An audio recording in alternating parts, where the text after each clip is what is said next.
નમસ્કાર, નિર્માણ ન્યૂઝની વિશેષ રજૂઆત ટુ ધ પોઈન્ટ કાર્યક્રમ સાથે હું છું યજ્ઞ ત્રિવેદી. દર્શક મિત્રો, આજે ટુ ધ પોઈન્ટ કાર્યક્રમમાં ચર્ચા વિચારણા કરવાની છે કે એક બાજુ ગરમીનું પ્રમાણ જે સતત વધી રહ્યું છે ને તેની સાથે દરેક લોકો માત્ર એક જ બાબત વિચારતા હોય છે કે આ ગરમીમાં અત્યારે તો ધ્યાન કેવી રીતે રાખવું.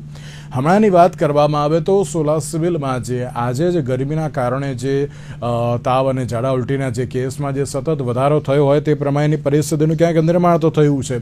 તો બીજી બાજુ એક બાબત એ પણ અત્યારે તો સામે આવી છે કે હવે આને અટકાવવું કેવી રીતે.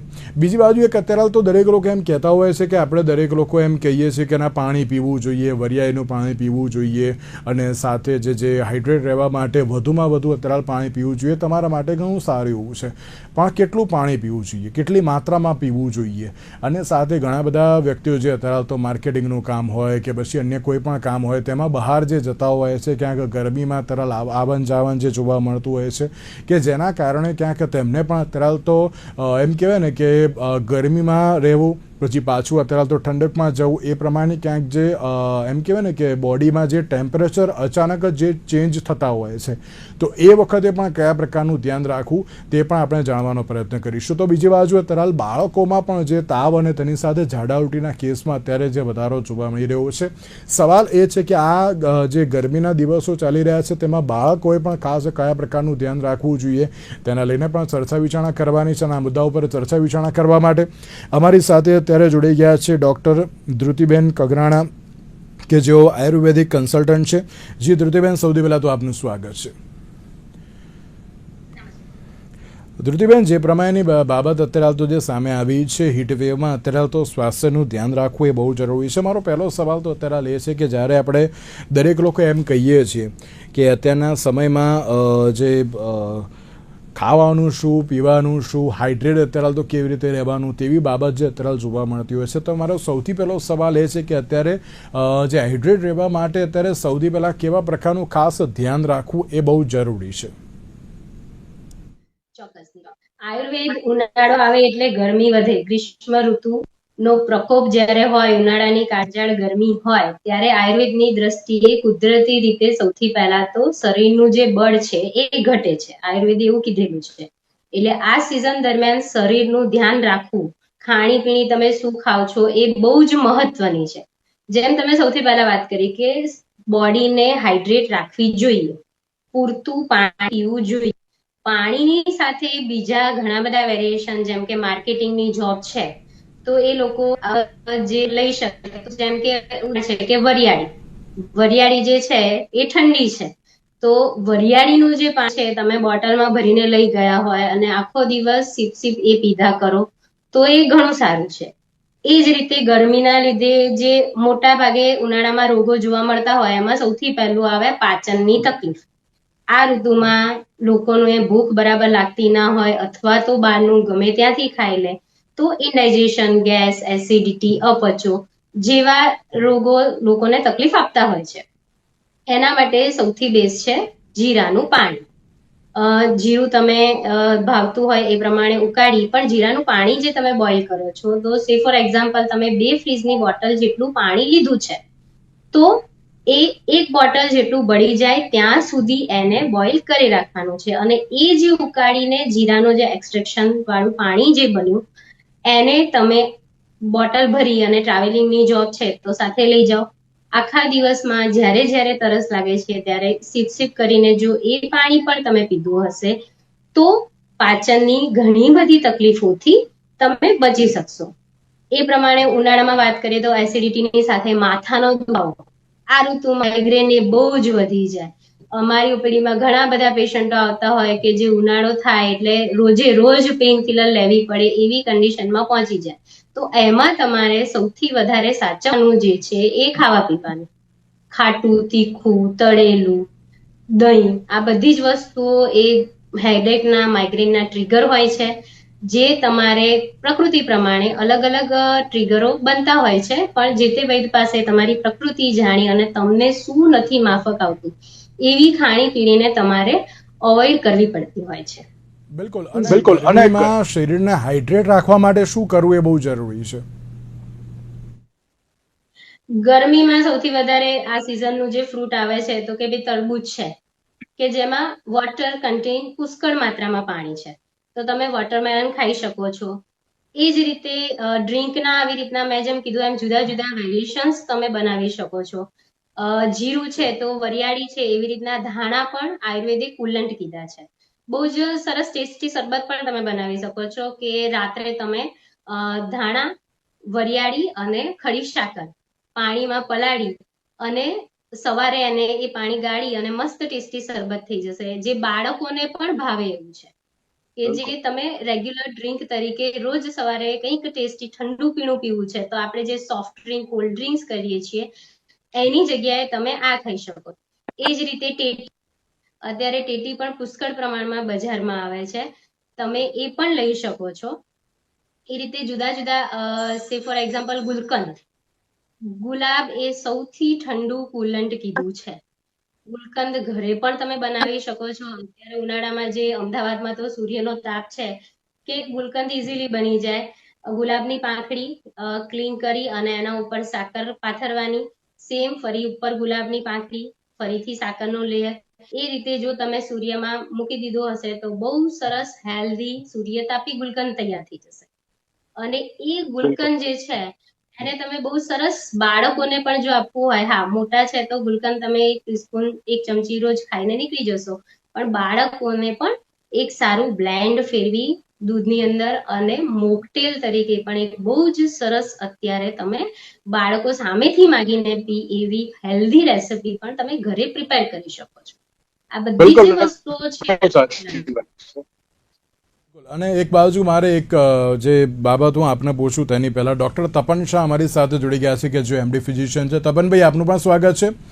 તપનભાઈ, હીટવેવની વાત અત્યારે તો કરતા આવીએ તો મેં જે રીતે શરૂઆતમાં એક બાબત કહી કે અત્યારના સમયમાં ઝાડા ઉલટી તેમજ તાવના કેસમાં જે સતત વધારો થયો છે ગરમીના કારણે, તો અત્યારે તો કયા કયા ડિસીઝ જે થતા હોય છે ગરમીમાં અને કયા પ્રકારની અત્યારે સિચ્યુએશન જે અત્યારે દરેક લોકોની જે જોવા મળતી હોય છે કે જે ક્યાંક અત્યારે થોડી ઘણી સિવિયર પણ થઈ જાય તો ક્યાંક હોસ્પિટલમાં એડમિટ પણ કરવા પડતા હોય છે, શું કહેશો તેને લઈને? પણ આ ડિસીઝને બે કે ત્રણ રીતે ક્લાસિફાય કરી શકો.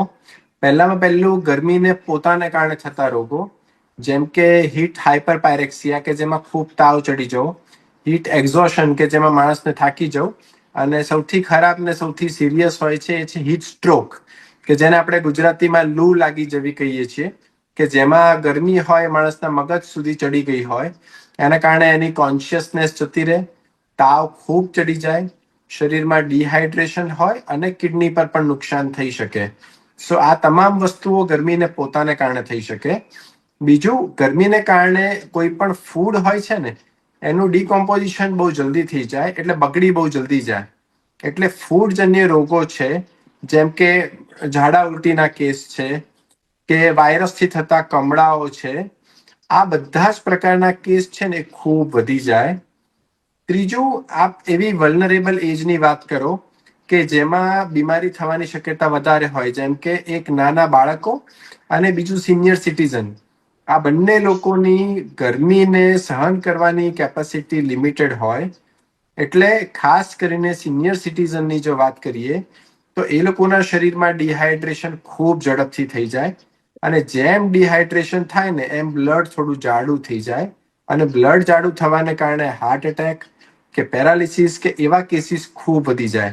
તો ગરમીને કારણે આપ જુઓ તો આ ત્રિપાંખીયો હુમલો એક જાતનો છે કે ત્રણેય પ્રકારની બીમારીઓ ખૂબ વધી જાય, કે જેથી આપણે આ તરફ તમામ પ્રકારના કેસ માટે આપણે એલર્ટ થઈ જવું પડે. જી બિલકુલ બિલકુલ સાચી વાત છે. તપનભાઈ, કઈ સિચ્યુએશન છે કે જોવા મળતી હોય છે કે તેમાં અત્યારે તો ઘણા બધા વ્યક્તિઓને હોસ્પિટલમાં એડમિટ કરવાની ફરજ પડતી હોય છે.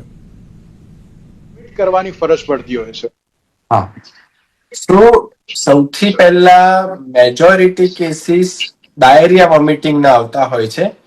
અત્યારે બી આપ અમદાવાદમાં જુઓ તો પાણીની ક્વોલિટીને કારણે ખૂબ પ્રમાણમાં ડાયરિયા અને વોમિટિંગના, ડિહાઇડ્રેશનના કેસ વધી ગયા છે.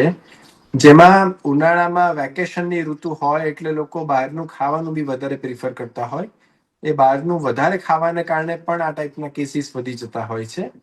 બીજું, પાણીથી થતો કમળો હોય, જેમ કે હિપેટાઇટિસ એ અને હિપેટાઇટિસ ઈ, આ બંને વસ્તુઓ પાણીથી થતા કમળામાં આવતી હોય, કે જે હેપેટાઇટિસ એ ના વાયરસ આપ જુઓ તો એ વાયરસ ઠંડુ કરવાથી બી મળતા નથી. એટલે એવા વાયરસ આઈસ્ક્રીમમાંથી બી લાગી જાય, શેરડીના રસમાંથી બી લાગી જાય, મોસંબીના રસમાંથી બી લાગી જાય, કે શિકંજીમાંથી બી લાગી જાય. જેટલી વસ્તુઓ ઉનાળામાં આપણે મેક્સિમમ પીવામાં આવતી હોય એ તમામ વસ્તુઓમાંથી આ પ્રકારના વાયરસ શરીરમાં આવી જતા હોય અને એ કમળો કરી શકતા હોય. આ બંને પ્રકારના કેસીસ જે ઉનાળામાં હોસ્પિટલાઇઝેશનમાં ખૂબ વધી જતા હોય છે. જી બિલકુલ બિલકુલ ધ્યાન સાચી વાત રાખવું છે. એટલે એટલા જ એ માટે બહુ જરૂરી અત્યારે તો જે જોવા મળતું હોય છે. ધૃતિબેન, એક બાબત મારે એ પણ આપણે પૂછવી છે કે અત્યારના સમયમાં વૃદ્ધોએ ખાસ કેવી રીતની તકેદારી રાખવી એ બહુ જરૂરી છે. જરૂરી છે. વૃદ્ધો જનરલી અત્યારે બધા જ જગ્યાએ એસી થઈ ગયા છે. હમણાં જે એક પેશન્ટ જોડે જ પ્રશ્ન નીકળ્યો હતો કે એસી જે છે એ કેવી રીતના વાપરવું. જનરલી વૃદ્ધ છે, ગરમી સહન નહીં કરી શકે, એમની કેપેસિટી બહુ ઓછી હશે, એટલે એસીમાં બેસશે. પણ એસીમાં પણ ક્યાં સુધી બેસવું એ પણ મહત્વનું છે. એસી જો તમે ડાયરેક્ટ ફ્લો નીચે બેઠા છો તો તમારે સતત વોટર ઇન્ટેક કરવો જોઈએ. નતર કોન્સ્ટન્ટ એસીમાં બેસી અને જો લિક્વિડ પોર્શન તમારી બોડીમાં પૂરતી માત્રામાં જતો નથી તો એ પણ ડિહાઇડ્રેશન કરી અને રોગ કરી શકે છે. સતત એસીમાં બેસવાથી ડાયરેક્ટ પછી તમે બહાર ફરવા નીકળો છો, અત્યારે આવી ગરમીમાં એસીમાં છો અને કદાચ કોઈ કામે વૃદ્ધોને પણ બહાર જવાનું થાય છે અને આવી કન્ડિશનમાં જો એ બહાર ગયા તો એના લીધે પણ એમને શરીરમાં થાક લાગવો, એનર્જી લોસ, એ બધા જ લક્ષણો બની શકે છે. અને ખાસ કરીને ક્લોથ જે સૌથી વધારે મહત્વના છે કે ગરમીની સિઝન છે તો સુતરાઉ પતલા કાપડના કપડા જ પહેરવા જોઈએ કે જેના કારણે એ લોકો હેલ્ધી રહી શકે. અને એ લોકો જનરલી અમે એ લોકો એવું કહેતા હોય છે કે વડીલો જે છે તો એમને શું ખાવું છે, એમની ભૂખ કેટલી છે, પાચન સારું છે નથી, એ એમની રીતે સારી રીતે જાણી શકતા હોય છે. ઘણી વાર એવું જોવા મળે છે મારી પ્રેક્ટિસમાં કે પેશન્ટો જે આવતા હોય, પેશન્ટની અગ્નિ ઓછી હોય એટલે પેશન્ટને ભૂખ લાગતી ના હોય, એની ડાયજેશન કેપેસિટી એટલી હોય જ નહીં, પણ ઘરના બધા એક કેર કરવાના માટે થઈને એ લોકો વડીલોને ફોર્સથી ખવડાવતા હોય છે કે ના આટલું તો તમારે ખાવું જ પડે. પણ દરેક ઘરનાએ સમજવું જોઈએ કે ઉનાળો છે, આયુર્વેદ પ્રમાણે ઓલરેડી ઉનાળામાં તમારી પાચન શક્તિ નબળી પડતી હોય છે, એટલે જરૂરી નથી કે એ જેટલું શિયાળામાં ઇન્ટેક કરતા હતા ફૂડનો સેમ ઇન્ટેક એમનો અત્યારે ઉનાળામાં રહેશે, સમર સિઝનમાં રહેશે. જો એ લોકો ખાવાની ના પાડે છે તો બાય ફોર્સ એમને વધારે ક્વોન્ટિટી આપવા કરતા એમનું જે ડાયટ પ્લાન છે એ હેલ્ધી કેવી રીતના બને, પ્રોપર ન્યુટ્રિશન કેવી રીતના જાય, એ રીતનું ડાયટ સપ્લિમેન્ટ્સ એમને આપવું જોઈએ. કોઈ પણ ડ્રિંક ફોર્મમાં પણ તમે આપી શકો, રાબના ફોર્મમાં પણ આપી શકો કે જેના કારણે એમની એનર્જી જળવાઈ રહે, સચવાઈ રહે અને એ એમની મરજી મુજબ ખાઈ શકે.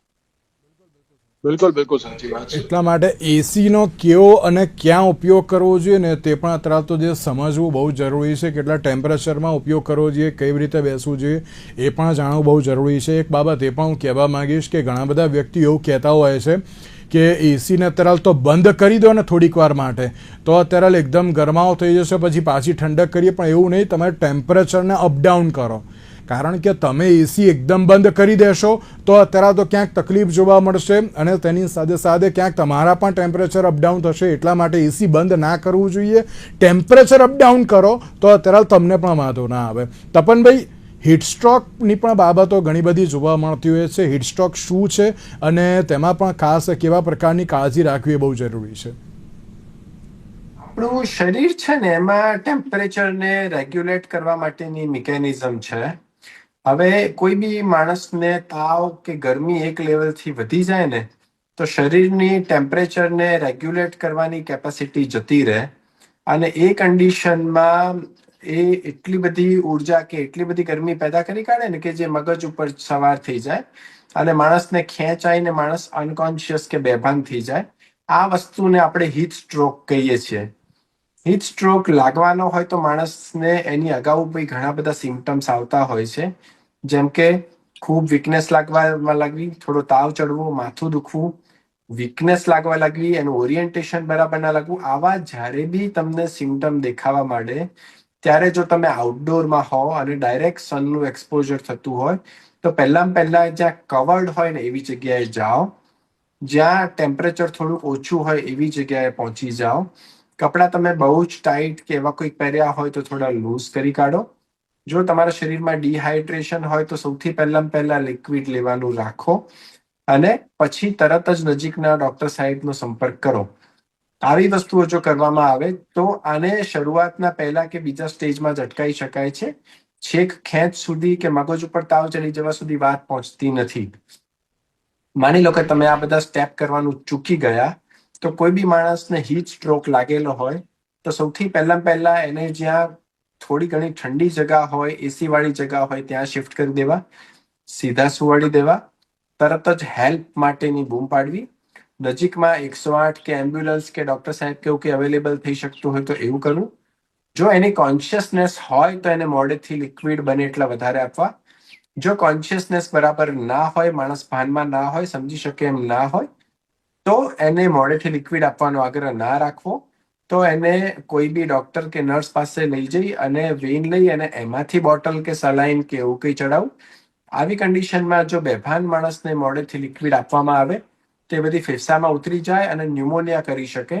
ન્યુમોનિયા ના થાય એના માટે લિક્વિડ હંમેશા ઇન્જેક્ટેબલ રૂપથી જ આપવા અને બને એટલો વહેલો એને હોસ્પિટલના સેટઅપમાં શિફ્ટ કરી દેવાનું રાખવું. ઘણા બધા લોકો એવા આગ્રહ રાખતા હોય કે આપણે થોડી વાર જુઓ ને કે શું થાય છે, પછી એવું લાગે તો હોસ્પિટલ લઈ જઈશું. એવું કદી ના કરવું. આ એક જાતની મેડિકલ ઇમરજન્સી છે કે જેમાં દોડીને તરત જ હોસ્પિટલમાં આપણે પહોંચી જવું. જી બિલકુલ બિલકુલ સાચી વાત છે. અને તપનભાઈ એક વસ્તુ મારી એમાં પૂછવી છે. ઘણી બધી વાર છે ને બ્રેઇન સ્ટ્રોકની બાબત પણ અત્યારે તો જે ઉનાળામાં ક્યાંક વધી જતી હોય છે એવી પણ બાબત જે સામે આવતી હોય છે, તેના લઈને પણ આપ શું કહેશો ને તેમાં પણ ખાસ તકેદારી કેવી રીતે રાખવી એ બહુ જરૂરી છે? વાળા પેશન્ટને કેવું થાય કે માણસનું હૃદય એના મગજ સુધી જે બ્લડ પહોંચાડતું હોય એ બ્લડ કેરોટીડ આર્ટરી જે ગળામાંથી પસાર થાય એના થ્રુ જતું હોય. માની લો કે કોઈ માણસને એ નળીઓમાં થોડું ચોકઅપ થઈ ગયું છે તો હાર્ટને વધારે ફોર્સ કરવો પડે કે જેથી બ્લડ બ્રેઇન સુધી પહોંચે. એવી કન્ડિશનમાં જો માણસને કોઈ બી કારણથી ડિહાઇડ્રેશન થાય, શરીરમાં પાણી ઓછું થઈ જાય તો જે મગજ સુધીનો બ્લડ સપ્લાય હોય ને એ ઓછો કે ધીમો થઈ જાય. એ કન્ડિશનમાં જો આપણે લિક્વિડનો ઇન્ટેક પ્રોપર રાખીએ, હાઇડ્રેશન જો પ્રોપર જાળવીને રાખીએ તો એના મગજ સુધી પહોંચતો બ્લડ સપ્લાય બરાબર રહે અને એને સ્ટ્રોક એટલે પેરાલિસિસ આવવાની શક્યતા ખૂબ ઓછી થઈ જાય. એટલે આવા માણસે પોતાનું હાઇડ્રેશન લેવલ નોર્મલ રીતે જાળવી રાખવું ખૂબ જરૂરી છે. જો એ લોકોને બ્લડ પ્રેશરની ખૂબ વધારે દવાઓ ચાલતી હોય તો સમયની શરૂઆત વખતે ડોક્ટર સાહેબને અપ્રોચ કરી શકે અને એ ડોક્ટર સાહેબ એવું લાગે તો એની બ્લડ પ્રેશરની દવાઓ થોડી સ્ટેપ ડાઉન એટલે ઓછી કરી શકે કે જેથી આવા સંજોગોમાં એનું બીપી ઘટી ના જાય અને સ્ટ્રોક એટલે પેરાલિસિસ આવવાની શક્યતા ઓછી થઈ જાય. આવા માણસે સમયની શરૂઆત વખતે એના રૂટીન બ્લડ ટેસ્ટ જેમ કે એનું શુગર ચેક કરાવવું, કોલેસ્ટ્રોલ ચેક કરાવવું, બ્લડ પ્રેશર ચેક કરાવવું, કાર્ડિયોગ્રામ કરવું. સમયની શરૂઆત વખતે જો આવું એક નોર્મલ બોડી ચેકઅપ બી કરવામાં આવે અને જો દવાઓ એડજસ્ટ કરવામાં આવે તો પણ પેરાલિસિસ થવાની શક્યતાઓ ઘણી બધી ઓછી થઈ શકતી હોય છે. જી બિલકુલ બિલકુલ સાચી વાત એટલા છે. માટે દરેક લોકોનું એક જ વાત કહીશ કે જ્યારે તડકામાં બહાર નીકળો તો ખાસ અત્યારે તો ધ્યાન એટલું જ રાખો કે અત્યારે તમે બને એટલું અત્યારે પાણી પીવો અને તેની સાથે જે રીતે ધ્રુતિબેને કહ્યું ને કે અત્યારે તો જે તડબૂચ હોય છે, ટેટી હોય છે, એ પ્રકારના ક્યાંક તમે ફ્રૂટ્સ પણ અત્યારે લો એ તમારા માટે પણ ઘણા સારા એવા હોય છે. તેની સાથે ધ્રુતિબેન એક બાબત મારી એ પણ આપણે પૂછવી છે કે મેં જે પ્રમાણે કહ્યું ને કે ઘણા બધા વ્યક્તિઓને એવું હોય છે કે માર્કેટિંગ ના જે પણ અત્યારે જે એમ્પ્લોય હોય કે પછી અન્ય કોઈ પણ હોય કે એમને અત્યારે બહાર જવાનું બહુ બધું થતું હોય છે. બહાર જઈને પછી પાછું ઓફિસમાં આવવું, ઓફિસમાંથી બીજી ઓફિસમાં, એટલે એ પ્રમાણે ક્યાંક જે એમ કહે ને કે રૂટીન જ ક્યાંક એ લોકોનું એવું હોય છે. તો એમણે પણ ખાસ કેવી રીતનું ધ્યાન રાખવું જોઈએ. સાથે સાથે ઘણીવાર એવી પણ પરિસ્થિતિ આવતી હોય છે કે તાવ ને એ બધું જે થતું હોય છે ને તો ત્યારે ક્યાંક જે ડૉક્ટરને સુધી પહોંચવાની ક્યાંક એમ કહે ને કે એમની શક્તિ જ અત્યારે નથી હોતી કે અમે અત્યારે નથી પહોંચી શકતા. તો આયુર્વેદની દ્રષ્ટિએ ઘરગથ્થુ એવો તો કયો ઉપાય કરવો જોઈએ કે જેના કારણે આ બધાથી ક્યોર થોડો ઘણા થઈ પણ શકાય છે? તાવમાં છે ને બહુ જ ટેમ્પરેચર માપી લેવું જોઈએ. સૌથી પહેલા તો થર્મોમીટર તો દરેકના ઇમરજન્સી બોક્સમાં ઘરમાં હોય જ. એવી કન્ડિશન છે તો પછી ત્યાં હોમ રેમેડીઝ ના જ કરાય, તમારે ડોક્ટર જોડે જવું જોઈએ. પણ અત્યારે જે ભૂલાઈ ગયું છે, ટેમ્પરેચર આવે ત્યારે મીઠાના પાણીના પોતા કપાળ ઉપર. તો અત્યારે ઘણા બધા લોકો જનરલી સિમ્પલ તાવ હોય તો કોઈ પણ મેડિસિન જાતે જ મેડિકલ સ્ટોરમાંથી જઈ અને લઈ આવતા હોય છે. એની જગ્યાએ જો માઇલ્ડ ફીવરિશ કે એવું કશું લાગે છે, વધારે પડતું ટેમ્પરેચર નથી અને કદાચ ડોક્ટર આવવામાં વાર લાગે છે કે એવું કશું છે, તો ત્યાં સુધી તમારે જે ટ્રાય કરવો જોઈએ તો મીઠાના પાણીના પોતા મૂકવા જોઈએ કે જેનાથી તમારો જે ફીવર છે એ ટેમ્પરરી થોડો કંટ્રોલમાં ડેફિનેટલી આવે.